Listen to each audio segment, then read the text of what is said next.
Ngayon, nung tiniripan ni TV Bisaya 1. Wala yung sakit mo. Ha? Wala. Tama.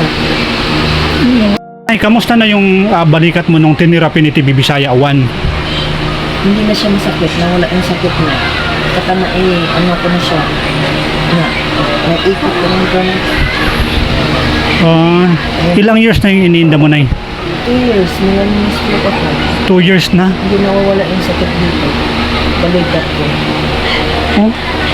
Kaya, kunting ano lang, hindi inaano siya. Hindi na matulas na masakit na siya. Kanina nung umpisahan mo ako na ano dito, masakit ito. Masakit kanina. Oo. Ngayon, ikot-ikot mo na. Nay, maraming salamat ulit sa tiwala mo kay TV Bisaya 1, Nay, ha.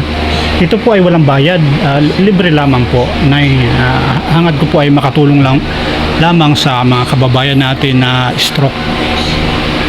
Sana marami pa akong matulungan. Mga kababayan ko ay kakatapos lang namin ni Nanay sa balikat. Nay, ano pong naramdaman mo sa kabilang balikat po, Nay? Nawala yung sakit. Mula nung ilang years na masakit, Nay? 2 years. Mga kababayan ko, nawala na raw yung sakit sa balikat ni Nanay. 2 years na niyang iniinda nung tinirapi ni TV Bisaya 1, Nay, nawala. Hindi na siya masakit. Hindi na daw siya. Iniikot-ikot na yan, iniikot-ikot ni Nanay. Sabi ni Nanay, kahit anong galaw daw niya ay hindi na masakit ang kanyang balikat. 2 years pong iniinda ni Nanay ang kanyang balikat. Nay, marami pong salamat po sa pagtiwala mo kay TV Bisaya 1. Sana po ay marami pa akong matulungan kagaya ni Nanay na stroke.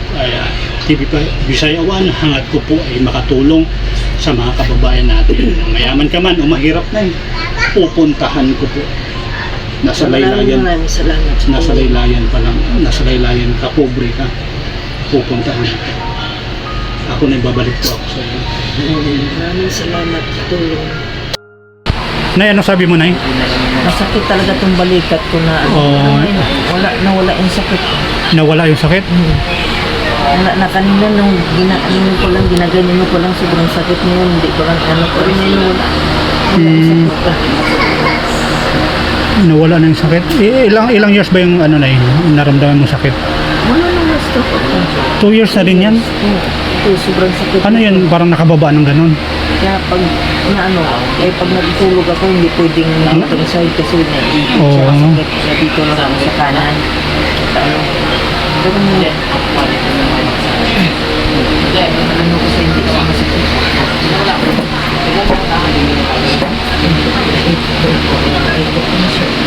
Hindi na siya masakit. Sobrang sakit nito.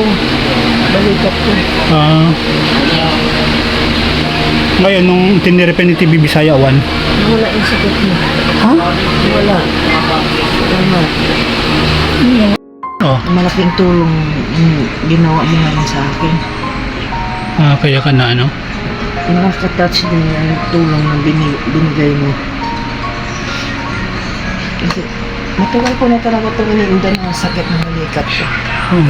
Kaya minsan nahirapan naman na-out balance ako pagkano kasi sobrang sakit siya. Pero ngayon, ako hindi. Wala siyang sakit. Na emotional ka lang. Natuwa na talaga. Natuwa ka lang sa Malaking pagsalamat ko na isa ako sa napansin mo sa mga followers mo na matulungan mo. Alam ko marami ka pang matutulungan yung mga kagaya ko mga na-stroke. Marami ka pang magpuntahan na para matulungan. Talagang legit talaga na wala talagang bayad. Malaki pong tiwala ko sa kaya nga po palagi akong nanonood ng mga videos na alam kong totoo yung mga ginagawa mo pagtulong sa mga tao. Maghintay-hintay lang po sila ng time na mapuntahan. Magtiyaga lang na para mapuntahan din yung iba. Kasi ako matagal na ako nagtiyaga magpanood at mag-comment lagi. Pero wala talagang bayad na napatunayan mo. Totoo po yung sinasabi ni TV1 Bisaya na tulong na sa mga tao. Wala pong bayad. Maski kung duling. siya pa mismo ang pupunta sa mga tahanan ninyo. Tulad ko ngayon, napuntahan niya. Malaking pasasalamat ko. Maraming salamat din po, Nay.